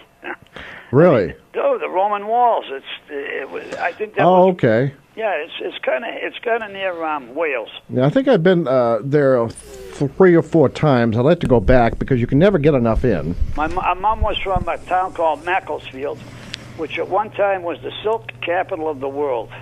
It's a small town, and it's kind of near, it's probably near Liverpool, maybe 25 miles west of Liverpool.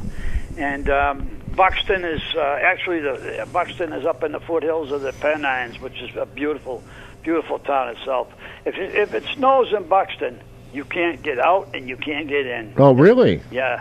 It doesn't snow that much in Mac, but if it snows up in Buxton, which is only 15 miles from Mac, you're in there. You can't. That's until they don't have the plows up there, and like around here. Yeah, the last time I was in England was a couple of years ago, and we were just outside of London in a place called Crowley. Most people here would pronounce it Crawley, but it's Crowley.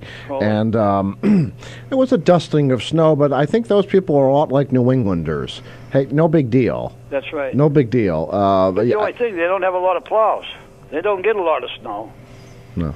Yeah, there was a dusting of snow, and we had a cookout. Yeah, you got to go up to the Highlands. All right. I've got some Scottish blood. My great grandmother's family. I wanted to do that because some of my mother's side of the family. What was it? What was their name? The Scottish side. The story's kind of complicated, but it's Robert, which was a French name, but I'm told that was not unusual. This French name, Roberts, went to Scotland. Yeah. And then later went to Nova Scotia. Oh yeah, that's possible because my great grandmother's father came from near Glasgow, but it was on the River Clyde. South of Glasgow, they were farmers. What was the town? God, I know. I was Kilmalcolm. Oh, okay. His name, Kilmalcolm. Okay. And they came to the United States, Nova Scotia, Vermont, and from Vermont. I went up to my great grandmother's farm up in Vermont 2 years ago. With my cousin that had passed in a plane crash. That was his grandmother's house. Oh, okay. They came down to Haverhill, and she lived in 19th Ave, the house I grew up in, my great-grandmother. Oh, okay. And her family was from Scotland, but whereas my mom was from England. But my mom's mother, my mom was a Smith from my Mac.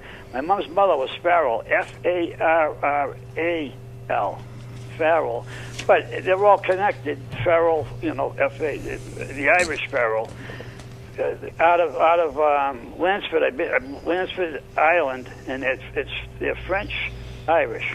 Okay, yeah, there's some odd ones. That's one of my mother's lines. There's obviously a couple, and that one there seemed to be the hardest to track. I think way back when it was hard to keep the French to stay in their country. Well, you had so much going on, over there. It was a melting pot for the Vikings. The Romans, how many people were in there? Yeah, actually, I just watched a documentary on Netflix, and they had. I was fascinated by it because it was the beginning of England before the one that everyone talks about, the 1066 Normandy Revolution. The Normans. Before that one, this goes back, and it seems like everybody was taking their bite out of England. The Vikings, the Romans. Roman, that's Julius Caesar. Yeah, so that's what Chester was. Chester was like a little a fort, and the Romans went so far, and I guess they, I don't know what happened to Hadrian's Wall, but. They built that wall up there for a reason, right? Yeah. So next time I go, I want to look at some of that stuff because I've been, get away from the regular touristy stuff. Yeah. I've never been way up north. I've been down to London. All right. Maybe you can set up. That's kind of neat. Nate doesn't realize it, but every time he clicks his pen, he's got his mic open so I can hear all of that, but that's all right. If I were you, I'd go up to Thwaites Market. Those guys know a lot about the old country. All right. The Greenwoods. The Greenwoods, and that's what related to the Oakland Ave, off Oakland Ave. Related to the insurance people? I don't know. It's a common name there. Yeah, up in Methuen? Yeah. Could be. All right. Well, thank you. Well, anyway, it was quite a parade, and somebody ought to get that trivia. I've got another one lined up when that one goes, too. No, sometimes they take a while, but let's have people work at this a bit. Yeah, I got a bowl tomorrow night, so I don't get to watch the city council. No, all right. I don't tape it either. All right. So you're one of the saner residents. Yeah. Well, I'm sorry. I know it. All right. It was nice to talk with you. Thank you very much for your call. Thank you for providing the trivia question. You're welcome. Take care. Have a good night. You too. Bye. All right, I think Nate's been dying to say something because he has his mic open. I hear pin clickings. I hear all kinds of things. Nate, what is going on over there?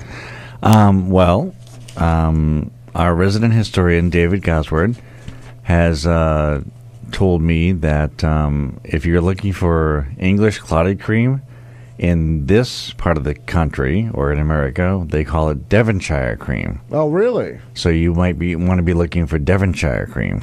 It's the same thing, huh? Okay. Same thing, yes. Devonshire cream. That might help you in your search. All right, now I don't even remember what to put it on, but if I remember, of course, I'm supposed to be dieting and all this other stuff. But what's a little clotting cream between friends? All right. What else is on your mind, Nate? You have any more calls there? No, I think we're pretty much ready to go to. We should be ready to go to news. All right. Well, actually, no, we're a little early for news. I'm supposed to be late for news. Oh, you're actually 7:59 according to my clock. Okay, friends. Yeah, you're late. When we come back from news, remember that'll be your absolute last opportunity to wish someone a happy birthday for December birthdays, or a happy anniversary for December anniversaries. We're going to draw the name and award an LBD second generation Italian bakery cake. LBD second generation Italian bakery is right there just over the border on the Bradford side of the river, 140 South Main Street. Unbelievable. These people are open at 6 a.m. 6 a.m. 7 days a week. Now, for me, 6 a.m. is the middle of the night, and these people are open 6 a.m. every day. So there's no excuse if you want to pick up your cake before you go to work in the morning. All right, we're now going to go to local news with News Director Dana Esmel, national news from FSN, local weather. Let's hear what's in store for us next, and then we'll be back with more of the Open Mic Show. Open Mic! Tim Coco and the Open Mic will be right back. Get in on the action. Call 978-374-1900 or email tcoco@whav.net. If you are enjoying this program, please consider making a donation right now. Your donations to not-for-profit WHAV help keep these vital community services on the air. Donate online at www.whav.net. It's 8:01. WHAV Merrimack Valley. WHAV is a not-for-profit service of Public Media of New England, Incorporated. It's heard on 1640 AM, the web, at whav.net, and participating cable television stations.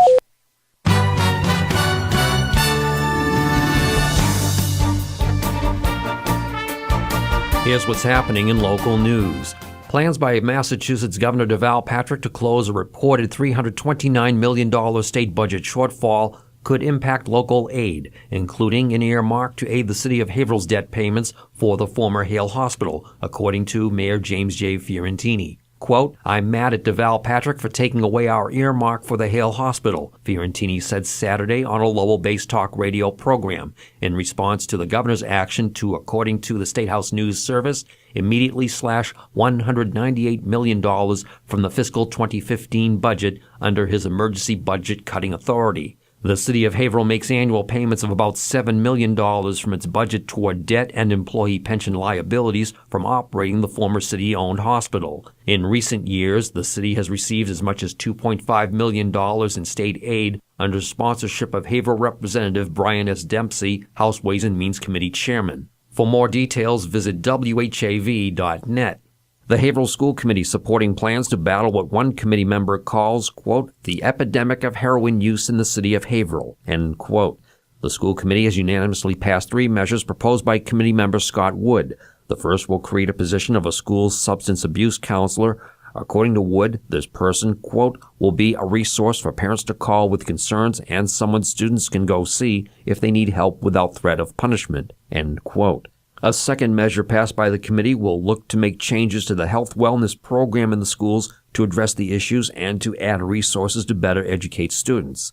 Third, a plan to invite various speakers who have experienced addiction firsthand to meet with students. School committee member Wood said, quote, we as a school department are one piece of the pie. This requires the help of parents, law enforcement, and the medical community. But the message is clear. We are taking this problem seriously and are willing to do our part so that no young man or woman loses their life to this terrible addiction." End quote. 2 people are due in court to face drug-impaired driving charges in separate arrests by Haverhill police over the weekend. Haverhill police report 35-year-old Tricia Denoncourt of Haverhill was arrested shortly after 5 p.m. Saturday at 784 River Street. She is charged with operating a motor vehicle under the influence of drugs, second offense, and possession of Class A and Class B substances. On Friday night, police arrested 24-year-old Matthew Ladeau of Merrimack during a traffic stop shortly after 9:30 p.m. at 19 Eastland Terrace. He is facing a single count of operating a motor vehicle under the influence of drugs. No further details are available. Also, this note, the Haverhill City Council does not meet this week. Its next scheduled regular meeting is on Tuesday, December 2nd. In local high school sports, no scheduled matches Monday for the Haverhill Hillies. The high school athletics department has announced a make-up session for baseline concussion testing required for all winter contact sports will be held at 2:15 p.m. today in the high school's K-Wing. For more details, visit WHAV.net. Remember, WHAV is the only Haverhill-based news source, and it's always free. In the Edwin V. Johnson newsroom, this is Dana Esmel. From Feature Story News in Washington, I'm Rebecca Foster. U.S. Defense Secretary Chuck Hagel has resigned from President Obama's administration. Multiple reports in Washington suggest the former Republican senator was fired, but the president denied it at a White House ceremony. Simon Marks reports from the U.S. Capitol. Did he go or was he pushed? President Obama insists it was all Chuck Hagel's idea to leave the Pentagon. There's one thing I know about Chuck, is that he does not make this or any decision lightly. This decision does not come easily to him. But multiple reports here indicate the White House orchestrated the defense secretary's ouster. The president frustrated that he wasn't on the same page as Mr. Hagel over the battle against IS or even the fight against Ebola. Now the White House has to find a successor and prepare for a tough confirmation battle on Capitol Hill. An extension of the deadline for a nuclear deal with Iran has been made after talks in Vienna failed to reach a comprehensive agreement. The ongoing negotiations are aimed at getting Tehran to curb its most sensitive uranium enrichment, rendering it unable to make a nuclear weapon in rapid time. The West is offering the relaxation of sanctions, including the announcement Monday that Iran will continue to be able to access $700 million of frozen assets in the interim period. U.S. Secretary of State John Kerry says the plan is for a full peace plan to be in place within 7 months, but to have a political agreement within 4 months. These talks aren't going to suddenly get easier just because we extend them. They're tough, and they've been tough, and they're going to stay tough. If it were easier, if views on both sides weren't as deeply held as they are, then we'd have reached a final agreement months or even years ago. But in these last days in Vienna, we have made real and substantial progress, and we have seen new ideas surface. Russia is losing up to $100 billion a year from falling oil prices and a further $40 billion from Western sanctions, according to Russia's finance minister. Reports suggest Russia may start cutting its oil production by around 300,000 barrels a day to support world oil prices. Jake Rashbass reports from Moscow. Leading oil-producing countries are meeting in Vienna this week to discuss falling oil prices. Oil prices have been falling since the summer as global supply has risen, partly because of the US shale boom and also because of lower demand in Asia and Europe. Russia, as the world's largest oil producer, seems to be worried. President Vladimir Putin has said that Russia could suffer catastrophic consequences from falling oil prices, combined with an increasingly weak ruble and Western sanctions. But President Putin insists this isn't just a risk for Russia, but could have knock-on effects for other countries too. From bureaus worldwide, this is FSN. WAVE weather.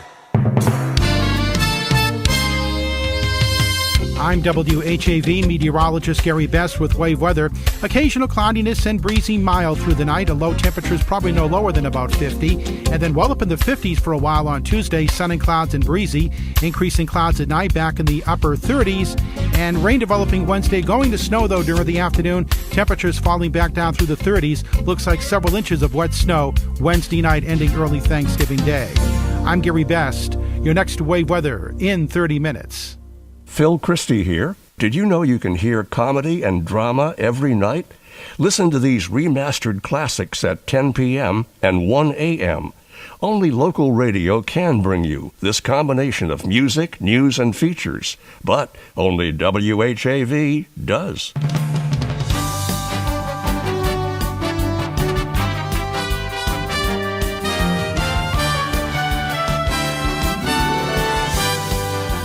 Catch the wave, WHAV, Merrimack Valley. Open mic.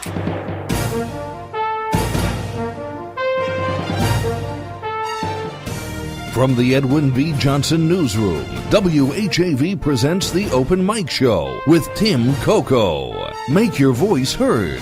Call 978-374-1900. That's 978-374-1900. Or email tcoco@whav.net. Welcome back to the Open Mic Show. This hour of the Open Mic Show being brought to you by the Merrimack Valley Economic Development Council. Smart companies choose the Merrimack Valley. And again, I'd like to remind you that on their website, merrimackvalley.info, Merrimack Valley, one word, .info, click on the homepage. Well, you can click on anything to learn about the area, but click on the Merrimack Valley Happenings. It's a weekly newsletter. It's more properly a newspaper, really. It's that jam-packed with all kinds of happenings from Greater Lowell to Greater Newburyport, including Greater Lawrence and Greater Haverhill, of things to do. It's the most comprehensive listing I've seen of shows and performances and bands. You might want to check it out, merrimackvalley.info, a service of the Merrimack Valley Economic Development Council. And if you like the newsletter enough, you can sign up and have it sent to your own email box every Tuesday.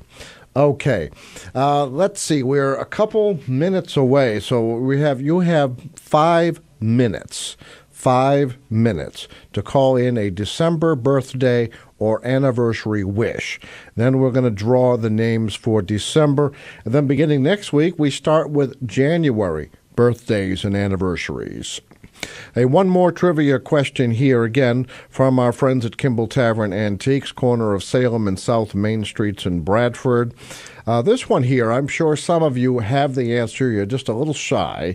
And you know what? If you're wrong, it's not a big deal. You're going to help someone else know what to rule in or rule out. So before the VFW Santa Parade started 50 years ago in Haverhill, there was another activity for kids and adults. It took place where? That's the first question. Where did it start? And then when it got too big, it moved to? That's the second question. And then, who played Santa Claus at those events? All right, so it's a holiday event, took place prior to the VFW Santa Parade, before that launched 50 years ago. Now, I'm old enough to perhaps remember where my parents took me. But I probably would not have been able to guess this myself. But if anyone's just a little bit older than I am, might nail this right down. So there was a Christmas event, where, and then it got too big and it moved to where, and who played Santa Claus. That's all related to the VFW Santa Parade that started 50 years ago. And you could win a $10 gift certificate to Kimball Tavern Antiques. If you're just joining us, a couple of things. One, next week, Roxanne Dent of Haverhill is going to come by, and she is going to read from her book, The 12 Days of Christmas.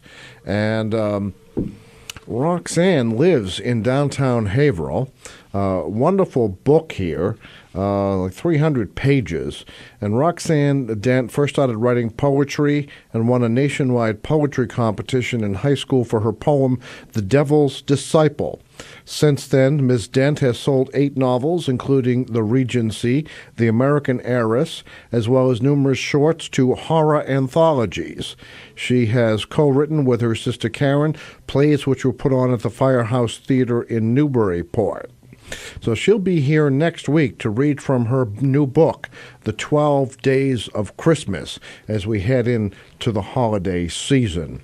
Also, if you're just joining us, we began the broadcast tonight with very big breaking news heard only on WHAV, and that is that the $2.4 million the city was expecting from the state to help defray the costs of paying the debt on the former city-owned Hale Hospital, that money is very much in question at this time. As a favor to Representative Brian Dempsey, the governor didn't cut the $2.4 million. He simply put it on hold. Last week, City Councilors Bob Scatamaccia and Michael McGonigal expressed reservations over using the $600,000 that was available in unused abatement funds to reduce property taxes. They worried that there may be some other emergency where we'd need the money. Now, at the end of the day, the city has money in its rainy day fund that could be used, but it would almost be wiped out if we don't receive this money from the state. This $2.4 million for the old Hale Hospital debt is not local aid money. It's something outside of that. So our legislators don't have as much control over saving this money as they might. But good news, Colleen McGonigal, Chief of Staff to Representative Dempsey, said, well, I'll tell you what she said. Out of respect for the chairman, the governor chose to place a hold on the money. It would be one of the last things to disappear. She says they're going to scour state departments and see if there's another way to find the missing money. Not missing, money that some of you will think it's missing, to find revenues or money that could be used instead. And if maybe state revenues will just improve on their own as more people go Christmas shopping and spend money, and sales tax fills the state coffers. So there is hope, but right now the $2.4 million is on hold. Should state revenues improve, it would be restored, said Colleen McGonigal. All right, looks like we have a last-minute call. You're on the Open Mic Show. I'm always sneaking in at the last second. Is this the Devonshire cream guy? That's him. All right. Well, thank you for that information. I'm gonna close you off with a Latin lesson. Which is? Chester. Fester? In England, Chester in England is from the Latin castor or castro, which is camp. Anytime you see an English town with the word castor or Chester at the end of it, it means it was a Roman camp. Oh, I see. So Chester, New Hampshire had Romans in it. No, it means that the England brought the names over. That's also like Gloucester, Gloucester, Worcester. Oh, yes. Those are all Lancaster. Those are all names that were originally named from English locations that had camps in them. So that's why it looks like a Roman encampment, because it was.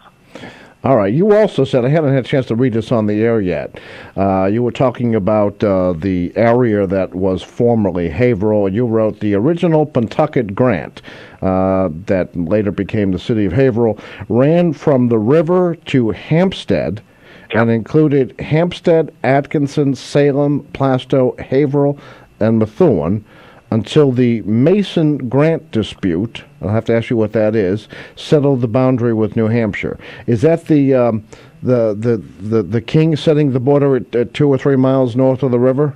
That's the one. All right, Mason-Grant. Was this? You know this stuff better than you thought. All right, but who was Mason? Mason was the charter holder from the king for the area that would be New Hampshire.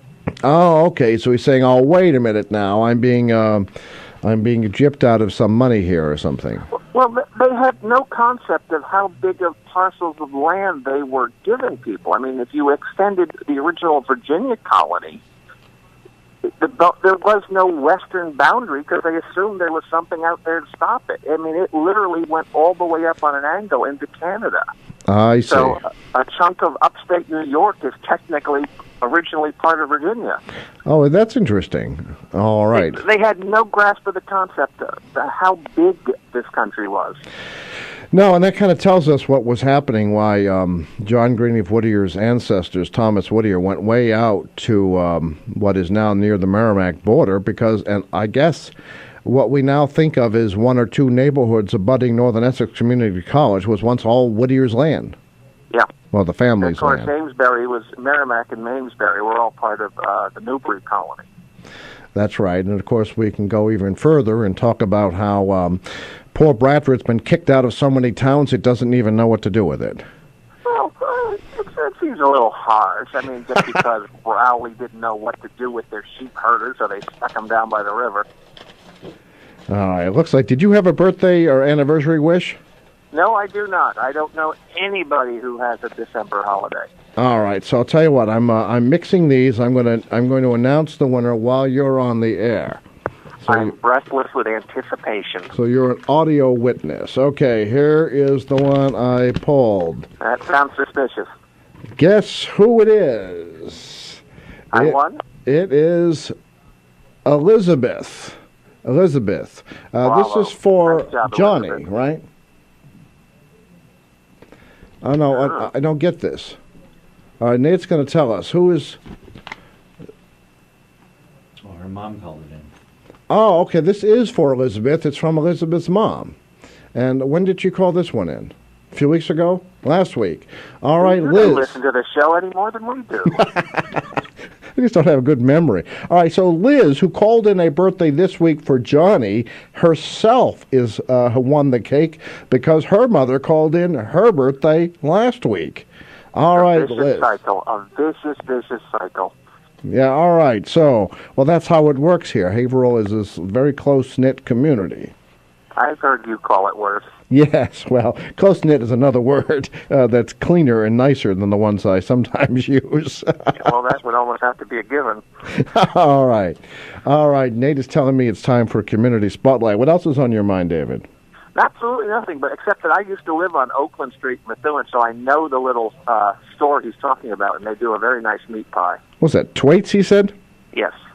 All right, so, but when I want to find English clotting cream, which I almost don't remember what it's like anymore, I just remember that I enjoyed it on bread, I think. It's a savory whipped cream consistency, but without the sweetness. That's right, and but it's found here as Devonshire cream. Yeah, I think you find yourself in English specialty import shop. I'm sure they're all over the place, at least in Newburyport or Portsmouth. You're going to find it there. I hadn't thought about it until I started dieting. Funny how that works, isn't it? These foods from past and present come to mind. All right, I don't know how successful I've been so far. I think I lost a couple of pounds, but I don't know. The secret to successful dieting is not to check your weight every day. Oh, now he tells me. All right. It is once a week, twice a week tops, because there's going to be natural fluctuations in the middle. Well, there are natural fluctuations in the middle now. Yeah, that's what we're trying to stop. But by weighing yourself every day, I went down a pound, I went up a pound. That's not helping the process. I see what you're saying. So there's some psychological battles to win. Correct. All right. And Nate Including says that once a poster of week in Tootsie the Roll morning. in your bedroom. Keep my Tootsie Rolls out of this. Yes, ma'am. All right. And that reminds me of an old Frasier episode when Daphne had a weight problem and she was hiding food all over the apartment. Hey, some good ideas there, actually. Yeah, see, that's the psychological thing again. All right. Well, David, thank you so much for, I didn't throw that question to you, but you caught it and picked it up. English clotting cream can be purchased here as Devonshire cream. I actually went to a wedding in, of all places, Hershey, Pennsylvania, where instead of having a buffet, they actually had a selection of tapes with the Devonshire cream in the middle of each table. Really? Oh, so Very this, elegant, low budget, but elegant. yeah, well, probably terribly fattening too, but nevertheless. Compared to a sugared whipped cream, no. Oh, no, there's an idea, see? I get my dairy intake. All right, we'll get something going here. All right, thanks, David, for the out. You bet. It's all fun and games till the cholesterol numbers come in. Yeah, well, that's another problem. That's on the list. I'll talk to you later. All right, have a great Thanksgiving. You too. Take care. Bye. All right, we're going to go to Community Spotlight, something we missed last hour. I apologize for that. We're going to go to Community Spotlight. A WHAV intern, Martha Melendez, who wrapped up her semester today at WHAV. You'll still hear from her because she's recorded quite a few of these announcements. We'll hear from Martha, then we'll come back with the final few minutes of the Open Mic Show. Open mic! Tim Coco and the Open Mic will be right back. Get in on the action. Call 978-374-1900 or email tcoco@whav.net. If you are enjoying this program, please consider making a donation right now. Your donations to not-for-profit WHAV help keep these vital community services on the air. Donate online at www.whav.net. This is Pacifica Radio for the Merrimack Valley, WHAV. Catch the wave! The most trusted man in America, news anchor Walter Cronkite, once said, "It is absolutely essential in a democracy to have competition in the media, a lot of competition." That sentiment is one of the driving forces behind WHAV's expanded local news effort.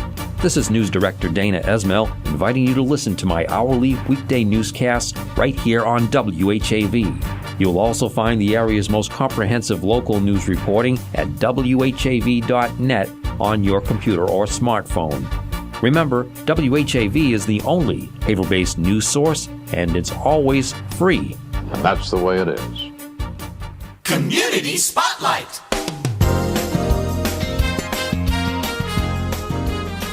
The Haverhill Historical Society is having its 13th annual Festival of Trees. The event runs from November 29th to December 14th. Local businesses and individuals may donate a tree or a wreath and decorations to be raffled off during the event. Proceeds go to the Buttonwood Museum. The event includes a family day with crafts, a visit from Santa, senior day, and various performances.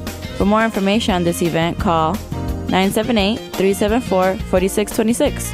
Someone you know is on WHAV. To submit or read your own nonprofit announcements, click on the Contact tab at WHAV.net or email news at WHAV.net. In the Edwin V. Johnson Newsroom, this is Martha Melendez.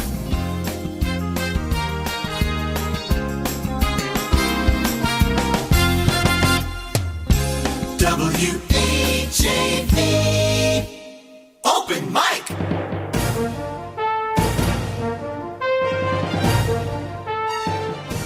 From the Edwin V. Johnson Newsroom, WHAV presents the Open Mic Show with Tim Coco. Make your voice heard. Call 978-374-1900. That's 978-374-1900. Or email tcoco@whav.net. Welcome back to the final few moments of this week's Open Mic Show. Just a reminder, next week, Roxanne Dent is going to come on the program. She's going to read from her new book, The 12 Days of Christmas, as we kick off the holiday season. Roxanne Dent lives in Haverhill, and actually I forgot to ask David about this, but considering that she has, what did we read here? Numerous shorts to horror anthologies. I wonder if David is familiar with her work. All right. As long as we're talking holidays, let me do a pitch for WHAV. You know, the most comprehensive local news website is now WHAV.net. Back during the summer or late spring. It really picked up steam. We hired Dana Esmel as news director. Dana was formerly with WCAP and WCCM before that. Worked actually even as far back as Bill Pike on the open mic during the series that ran in 1996 on a program called Haverhill Today. So news has picked up. It has become the go-to source. But WHAV is a nonprofit. It's frankly difficult to make budget. So why don't you consider giving a gift of WHAV membership? The recipient will receive a membership card, a bumper sticker, an email subscription to WHAV newsletters, including the acclaimed Wavelengths newsletter, which features the Haverhill Heritage Series, little-known facts about Haverhill. So why don't you take a look at that? I see Nate has a graphic here that I forgot to know about. Yes, also you can sign up for news at WHAV.net, bottom of the page. But memberships begin at $25, or if the recipient is a student or senior citizen, just $10. And certainly there'll be letters going out to some of you, if we have your name and address, requesting that you help with our end-of-year giving drive. WHAV is in a fierce battle for an FM station. Some would call it a battle to the death. WHAV and one other applicant, the Catholic Church, want to build at 98.1 for WHAV, 97.9 for the church. Those are too close together. So only one of us is going to prevail unless things change. And the lawyers' fees are mounting. 2 attorneys in Washington, D.C., working, I'd say at this point, almost virtually full-time for WHAV. And these are specialized communications attorneys. So give a membership, buy one for yourself. Starts at $25, $10 for students or senior citizens. If all that's just too much, fine. Go to the website. Enjoy reading the news. Tell a friend. Like WHAV on Facebook. You can help in other ways. Also, volunteers are desperately needed. You can work off your membership, if you will. All right, I would say that wraps it up for the Open Mic Show. We'll be back next week taking January birthdays and anniversaries. We'll have Roxanne Dent on hand to read from her book, The 12 Days of Christmas. Until then, have a great Thanksgiving. Open mic!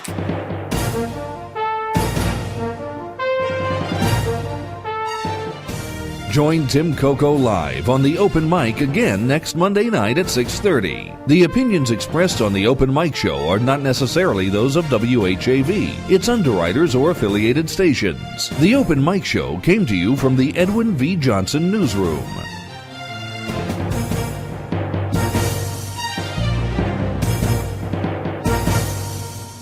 It's 8:31. If you want to know what's going on at